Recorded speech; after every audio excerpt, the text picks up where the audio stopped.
নজর রাখছি এই মুহূর্তে একেবারে গুরুত্বপূর্ণ একটি খবরের দিকে। কোচবিহারে বাংলাদেশিদের দুজনের কিন্তু পুলিশি হেফাজত হয়েছে এবং বাকিদের জেল হেফাজতের নির্দেশ দেওয়া হয়েছে।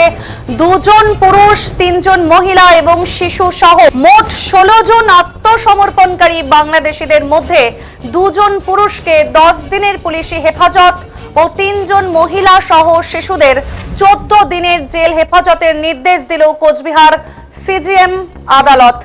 আরো একবার জানাবো, 2 জন পুরুষ, 3 জন মহিলা এবং শিশু সহ মোট 16 জন আত্মসমর্পণকারী বাংলাদেশিদের মধ্যে 2 জন পুরুষকে 10 দিনের পুলিশি হেফাজত ও 3 জন মহিলা সহ শিশুদের 14 দিনের জেল হেফাজতের নির্দেশ দিয়েছে কোচবিহার সিজিএম আদালত। এদের সাংবাদিকদের মুখোমুখি হয়ে কথা জানিয়েছেন সহকারী আইনজীবী সঞ্জয় বর্মন। যে 2 জন বাংলাদেশি পুরুষকে 10 দিনের পুলিশি হেফাজত দেওয়া হয়েছে তাদের নাম মোহাম্মদ জাহিদুল ইসলাম এবং কপিল হক। উল্লেখ্য, বৃহস্পতিবার একাধিক শিশু ও মহিলা সহ মোট 16 জন বাংলাদেশি আত্মসমর্পণ করে কোচবিহার কোতোয়ালি থানায়। এরা দীর্ঘ প্রায় 15 বছর আগে অবৈধভাবে বাংলাদেশ থেকে ভারতে প্রবেশ করে। এদের প্রত্যেকেরই বাড়ি বাংলাদেশের কুড়িগ্রাম এলাকায়। বর্তমান সময়ে তারা কাজ করছিলেন হরিয়ানার এক ইট ভাটায়, কিন্তু বাংলাদেশি ধরপাকড় শুরু হতেই তারা ট্রেনে চেপে রীতিমতো পালিয়ে রয়েছেন। কোচবিহারে প্রথমে তারা যান দিনহাটা থানায় আত্মসমর্পণ করতে। দিনহাটা থানা থেকে তাদেরকে কোচবিহার কোতোয়ালি থানায় আসতে বলা হয়েছে এবং বৃহস্পতিবার তারা আত্মসমর্পণ করেন এই কোতোয়ালি থানায়। এদেরকে আজ আদালতে পেশ করে কোচবিহার কোতোয়ালি থানার পুলিশ। আমাদের সাথে রয়েছে আমাদের প্রতিনিধি বিপুল, আমরা কথা বলে নেব বিপুলের সাথে।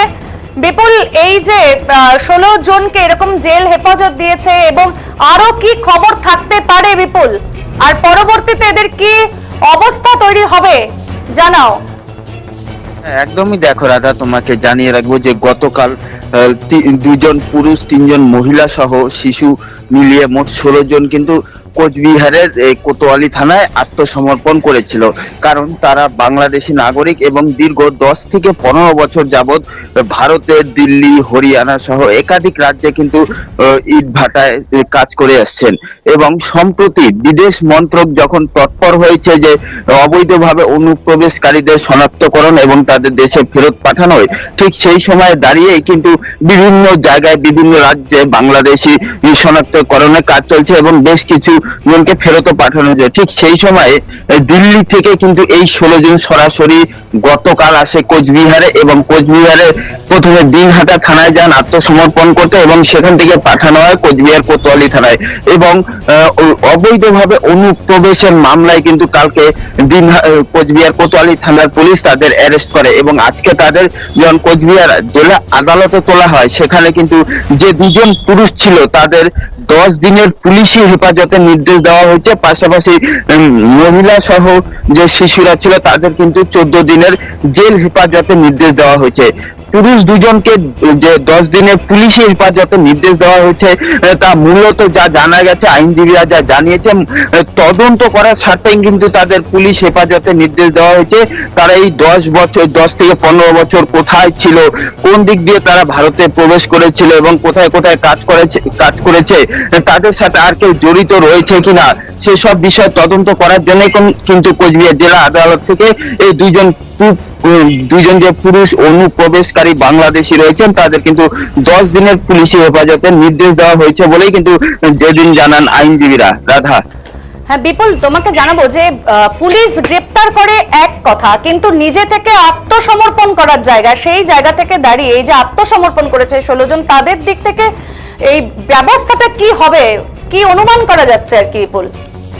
হ্যাঁ একদমই দেখো রাধা, তোমাকে আগেই জানিয়েছে, পুনরায় জানিয়ে রাখছি যে ভারতীয় বিদেশ মন্ত্রক কিন্তু তৎপর হয়েছে যে ভারতবর্ষে যে অবৈধভাবে অনুপ্রবেশকারী রয়েছে ভারতবর্ষে বিভিন্ন রাজ্যে তাদের শনাক্তিকরণ এবং তাদের দেশে ফেরত পাঠানোর ব্যবস্থা করা হয়েছে ভারতীয় বিদেশ মন্ত্রকের পক্ষ থেকে। সেই অনুযায়ী কিন্তু ভারতের গুজরাট সহ একাধিক রাজ্যে কিন্তু ইতিমধ্যে বাংলাদেশ শনাক্তকরণ এবং তাদের বাংলাদেশে ফেরত পাঠানো কাজ শুরু হয়েছে। মূলত তারা কিন্তু বাংলাদেশে ফেরত যাওয়ার উদ্দেশ্যেই কিন্তু গতকাল আত্মসমর্পণ করেছিলেন এবং হয়তো আগামী দিনে তাদের বিচার শেষে হয়তো তাদের ফের বাংলাদেশে পুশব্যাক করা হবে বলেই জানা যাচ্ছে। রাধা, ধন্যবাদ। আমরা কথা বললাম আমাদের প্রতিনিধি বিপুল দাসের সাথে। নজর রাখছি এই মুহূর্তে যে খবরের দিকে, যে 16 জনকে কিন্তু একেবারে অনুপ্রবেশকারী আত্মসমর্পণ করেছে তারা কোচবিহার কোতোয়ালি থানায়। এই নিয়ে জানিয়েছে সহকারী সরকারি আইনজীবী সঞ্জয় বর্মন। জানিয়েছেন এই বাংলাদেশিদের কিভাবে ভারতে এলেন এবং কোন চক্রের মাধ্যমে তারা এই দেশে এসেছেন, আদতে তারা কোথায় কাজ করছিলেন, এই সমস্ত তথ্য জানবার উদ্দেশ্যে কিন্তু তাদের পুলিশ হেফাজতের নির্দেশ দিয়েছে আদালত। জুন মাসের 16 তারিখ তাদেরকে আবারও আদালতে তোলা হবে, জানিয়েছেন সহকারী সরকারি আইনজীবী। দুজন পুরুষ, আর 3 জন মহিলা, আরো কয়েকজন নিজেদের সন্তান, ছোট ছোট বাচ্চা, কোলের বাচ্চা সহ কালকে কোতোয়ালি থানাতে ওরা স্বেচ্ছায় আত্মসমর্পণ করেছে। এরা আমাদের ওই হরিয়ানা স্টেটে ওখানে দীর্ঘদিন ধরে অবৈধভাবে কাজকর্ম করতো এবং তারা বাংলাদেশি বিদ্যুতের পরিচয় দিয়েছে এবং আমাদের কোতোয়ালি থানা থেকে আজকে কোর্টে তোলা হয়েছে। কোর্টে তোলার পরে লানেট সিজিএম সাহেব, চার্জে ছিলেন ম্যাডাম, উনি তাদেরকে 10 দিনের পিসি এলাও করেছে। পুলিশ থেকে পিসি চাওয়া হয়েছে। ওরা কীভাবে ইন্ডিয়াতে আসলো এবং কার মাধ্যমে তাদের কোন চক্র আছে, কোথায় তারা যাচ্ছে এবং কোথায় কাজ করেছিল সেই সব তথ্য করার জন্য তাদেরকে পুলিশ কাস্টডি চাওয়া হয়েছে। সেখানে আমাদের লানের সিজিএম